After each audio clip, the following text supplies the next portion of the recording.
Hi అండి, welcome back to my channel Nagamani Telugu వంటలు. ఈరోజు మన ఛానల్లో బజ్జీ మిర్చి ఎలా తయారు చేసుకోవాలో చూద్దామండి. దానికోసం బజ్జీ మిర్చి తీసుకొని నిలువుగా కట్ చేసి అందులో గింజలు మొత్తం తీసేయాలి.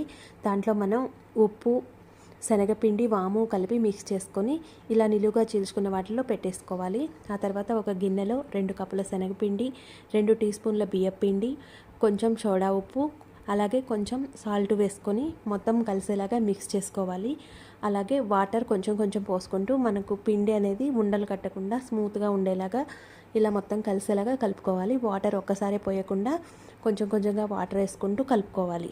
ఇలా కలుపుకున్న తర్వాత మనం స్టవ్ మీద ఆయిల్ పెట్టుకొని అది హీట్ అయిన తర్వాత మనం ఈ బజ్జీ మిర్చిని ఇందులో ముంచేసి ఇలా ఆయిల్లో వేసుకుంటే చాలా క్రిస్పీగా టేస్టీగా ఉంటాయండి. బియ్యం పిండి వేసుకోవడం వల్ల టేస్ట్ అనేది బాగుంటుంది.